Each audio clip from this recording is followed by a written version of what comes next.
अस्सलाम वालेकुम। 4 में से 3 खवातीन को लुकोरिया का प्रॉब्लम होता है। वीडियो को आगे बढ़ाने से पहले बहुत ज्यादा इंपॉर्टेंट है कि मैं आपको 2 चीजें कंप्लीटली क्लियर कर दूं।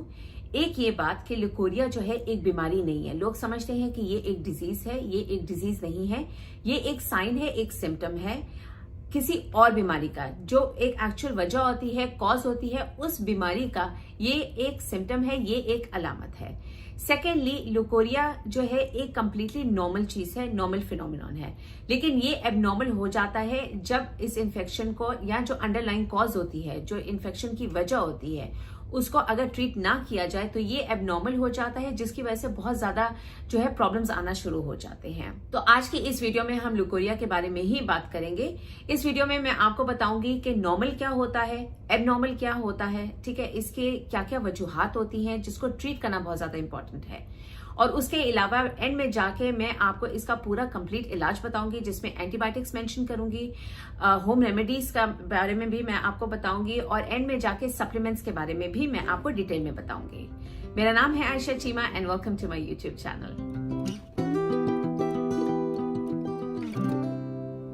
क्वेश्चन आ जाता है कि लुकोरिया नॉर्मल क्या होता है। नॉर्मल इसमें क्या होता है, ये किसी भी कलर रेंज में आता है। ये व्हाइट भी होता है, क्लियर भी होता है, उसके अलावा येलो भी होता है और ब्राउन भी होता है। अगर आपको ऐसा लगता है कि कलर चेंज होना शुरू हो गया, तो दूसरी चीज आपने ये देखनी है कि स्मेल क्या है।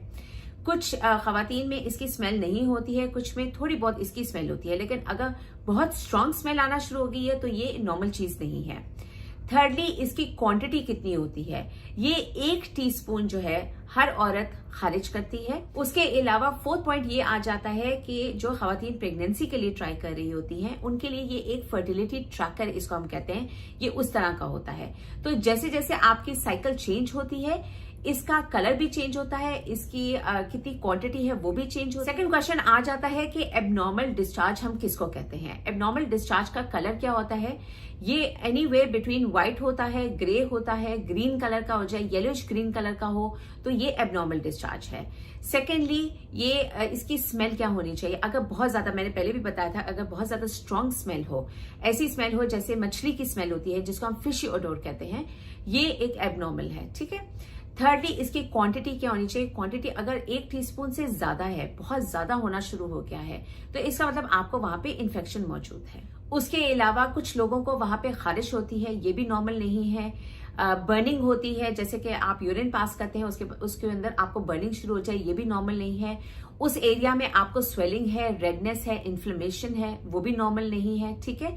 और उसके अलावा अगर आपको कर्ड्स आ रहे हैं, जिसको हम कहते हैं कि सफेद रंग के धागे निकल रहे हैं, ठीक है, वो वहां पे डिपॉजिट हुए हैं आपके प्राइवेट एरिया में, तो ये भी नॉर्मल नहीं है, ये भी एक इन्फेक्शन है। और उसके अलावा अगर आपको बहुत सिवियर पेन हो रही है, आपको क्रैम्प्स पड़ रहे हैं, आपके लोअर एब्डोमेन में, आपको बैक में क्रैम्प्स पड़ रहे हैं, तो ये भी इस अलामत होती है कि आपको कहीं ना कहीं इन्फेक्शन मौजूद है।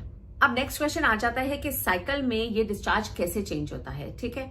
आपका जब पीरियड खत्म होता है, एक पीरियड साइकिल जब खत्म होती है, उसके 3 या 4 दिन आपका डिस्चार्ज जो है वो बनना शुरू हो जाता है, लुकोरिया होना शुरू हो जाता है, ठीक है।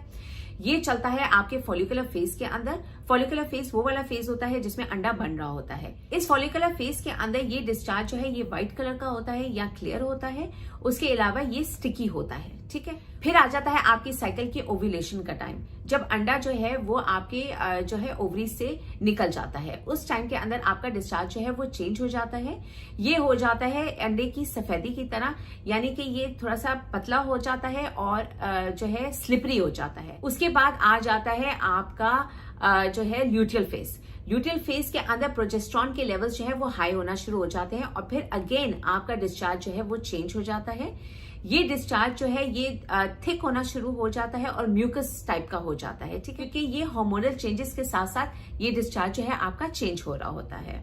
अब हम बात करेंगे कि इसकी क्या क्या वजूहात होती हैं। वजूहात में सबसे पहले तो मैंने आपको बताया था कि ये एक नॉर्मल फिनोमिनॉन है, जिसमें नॉर्मली जो है ये एक तरीका होता है ऑर्गन की सफाई का, जिसके अंदर जो औरत के जितने भी पुराने सेल्स होते हैं उसके ऑर्गन्स के अंदर, उसके अलावा जितना भी गंदा पानी होता है वो इस लुकोरिया की शक्ल में बाहर निकल जाता है। Secondly, birth control. जो लोग बर्थ कंट्रोल यूज कर रहे हैं, पिल्स यूज कर रहे हैं, आईयूडीज यूज कर रहे हैं या पैचेस लगवा रहे हैं, उसका साइड इफेक्ट होता है कि आपको लुकोरिया का प्रॉब्लम शुरू हो जाता है, क्योंकि ये बर्थ कंट्रोल पिल्स जो है हार्मोनल चेंजेस करती हैं, जिसकी वजह से ये जो है लुकोरिया डिफरेंट टाइप्स का हो जाता है। थर्ड वजह होती है इसकी प्रेगनेंसी।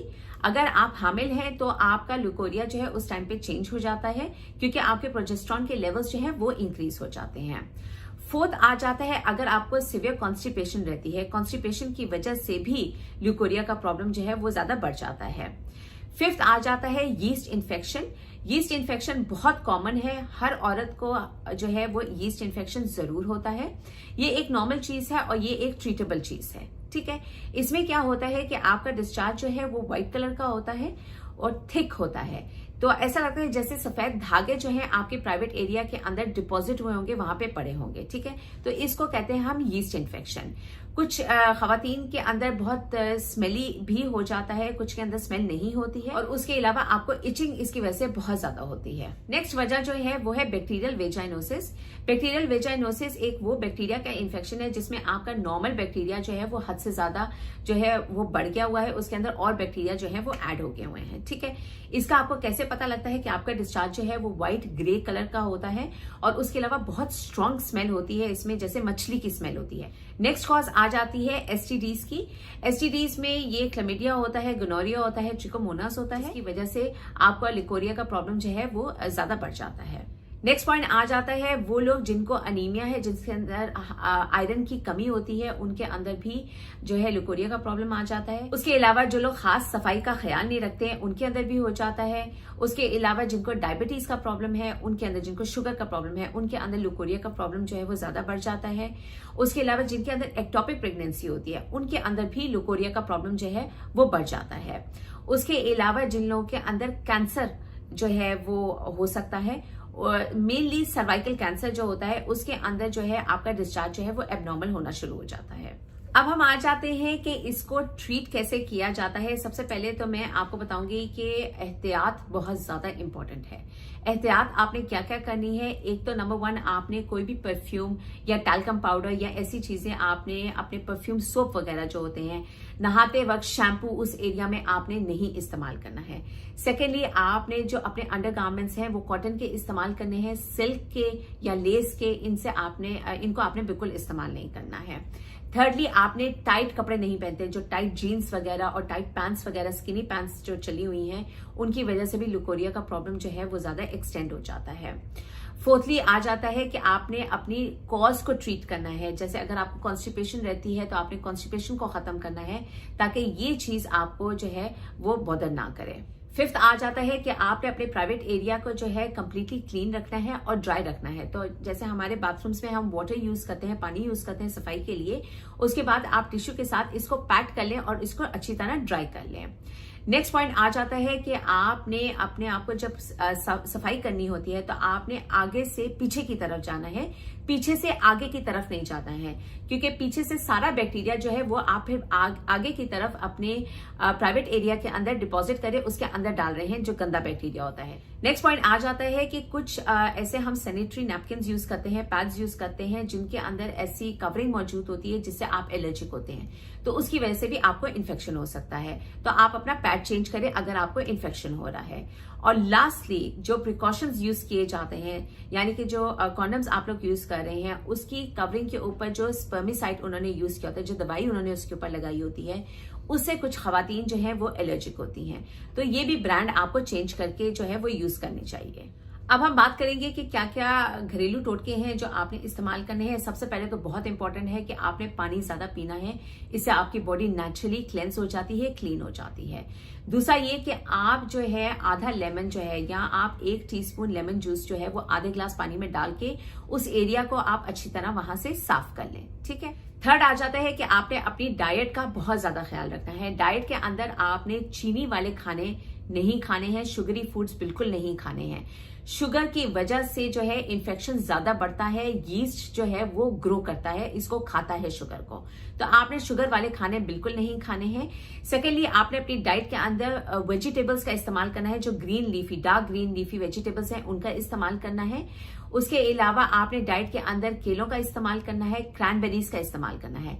क्रैनबेरी जूस जो है वो बहुत इंपॉर्टेंट होता है, वो आपका यूरिन इन्फेक्शन जो है उसकी वजह से भी लुकोरिया हो सकता है, तो वो उसको भी ट्रीट करेगा और आपके इन्फेक्शन को भी बेहतर करेगा। आपने दही का जरूर इस्तेमाल करना है, क्योंकि दही के अंदर लैक्टिक एसिड मौजूद होता है, जिसकी वजह से आपका जो एरिया का जो पीएच है वो नॉर्मल हो जाता है। स्पाइसी और नमक वाले खाने बहुत ज्यादा आपने नहीं खाने हैं। उसके अलावा आपने 1 टीस्पून सूखा धनिया जो है, साबुत सूखा धनिया जो है, वो आपने 1 ग्लास पानी के अंदर बॉईल करने के लिए रख देना है। जब वो पानी जो है वो आधा ग्लास रह जाएगा, उस वक्त आपने चूल्हे को बंद कर लेना है। इस पानी को आपने स्ट्रेन करके डेली पीना है, ठीक है। और इस पानी को आप उस एरिया में भी लगा सकते हैं। सेकेंडली, अगर आपके पास जो है वो कोरिएंडर सीड्स नहीं है मौजूद, आपके पास सूखा धनिया नहीं है मौजूद, तो आप जो है फेनुग्रीक सीड्स भी इस्तेमाल कर सकते हैं सेम तरीके से। आपने क्या करना है कि आपने 1 टीस्पून फेनुग्रीक सीड्स जो है वो आपने पानी के अंदर ओवरनाइट जो है आपने छोड़ देनी है, और अगले दिन आपने ये स्ट्रेन करके, इसको सीव करके आपने वो पानी जो है वो पी लेना है। उसके अलावा कुछ ऑयल्स मैं बता देती हूँ जो बहुत जबरदस्त है उस एरिया पे इस्तेमाल करने के लिए।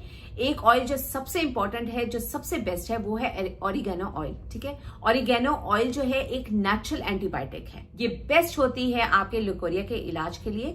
आपने इसको वहां पे उस अपने प्राइवेट एरिया पे अप्लाई करना है एटलीस्ट 2 या 3 मरतबा एक दिन में। सेकेंडली, आप जो है वो टी ट्री ऑयल जो है वो इस्तेमाल कर सकते हैं।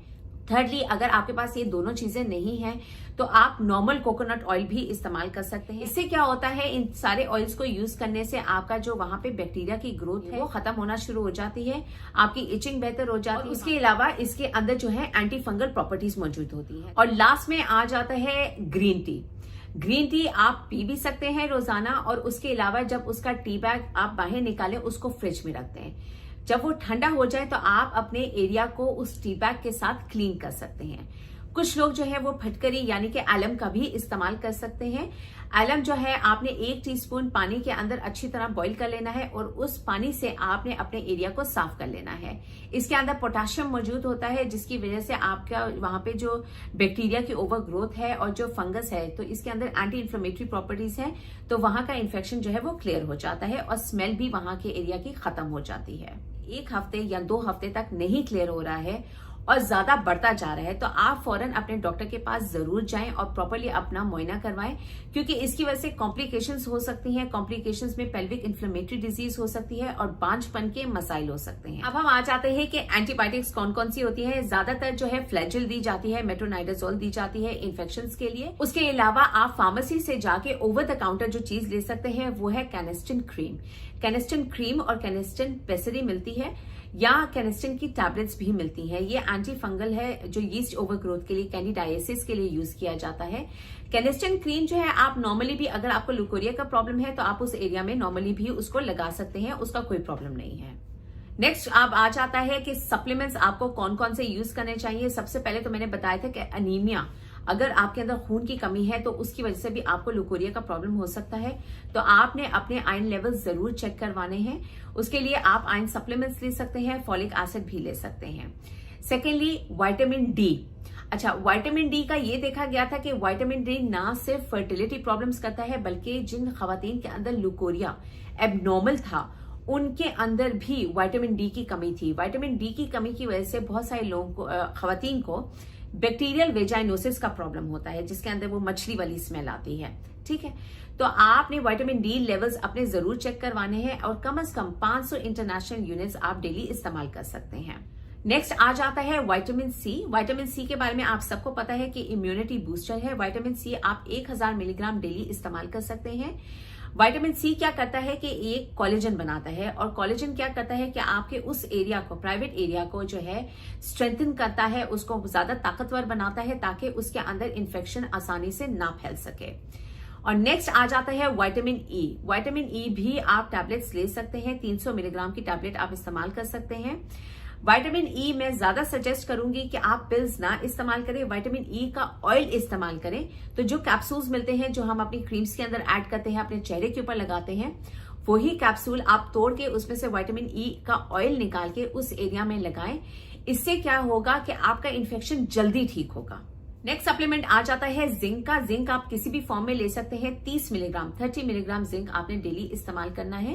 इससे क्या होता है कि आपको बार बार इन्फेक्शन नहीं होता है। उसके अलावा जो है आप प्रोबायोटिक्स इस्तेमाल कर सकते हैं। उसके अलावा आपने विटामिन बी के सप्लीमेंट्स लेने हैं, आपके अंदर कोई भी न्यूट्रिशनल डेफिशिएंसी ना हो। बेसिकली ये इसका मकसद है, ठीक है। और उसके अलावा गार्लिक, लहसुन का इस्तेमाल जरूर करें।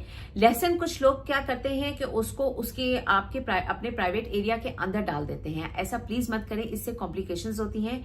बहुत सारे केसेस इमरजेंसी में आते हैं इस वजह से। तो बेहतर है कि आप ये ना करें। अगर आपको बहुत ज्यादा गार्लिक इस्तेमाल करना है तो आप गार्लिक जो है, जो मेच्योर हुआ होता है, जो पुराना गार्लिक होता है, उसका इस्तेमाल करें और उसको उस एरिया में रब कर लें। उसको किसी भी ऑयल को या किसी भी ट्रीटमेंट को आपने अपने अंदर नहीं डालना है, आपने उस एरिया के ऊपर उसको लगाना है, ठीक है। इस बात का बहुत ज्यादा ख्याल रखें। और वीडियो खत्म करने से पहले आपने एक सवाल मुझसे पूछा था, उसका जवाब मैं जरूर देना चाहूंगी कि हमें ब्राउन डिस्चार्ज होता है, ठीक है। येलो से लेके ब्राउन वाला जो डिस्चार्ज होता है, ठीक है, ये नॉर्मल है। ये नॉर्मल इसलिए है, या तो ये अगर आप प्रेगनेंसी के लिए ट्राई कर रहे हैं तो ये एक साइन ऑफ इम्प्लांटेशन है, ठीक है, कि आपका बच्चा बच्चेदानी की वॉल के साथ अटैच हो गया है। या ये इस चीज का साइन होता है कि आपके बॉडी के अंदर पुराना खून मौजूद है जो इस शक्ल में आपकी बॉडी जो है उसको खारिज कर रही है। मैं इंशाल्लाह अपने फेसबुक के ऊपर, मेरे फेसबुक का नाम है डॉक्टर आयशा चीमा, मैं अपने फेसबुक के ऊपर एक पूरा टेबल लगा दूंगी जिसके अंदर आपको स्मेल्स, क्वांटिटी, उसके अलावा जो कलर है वो आपको बता देगा कि आपको किस टाइप का इन्फेक्शन मौजूद है।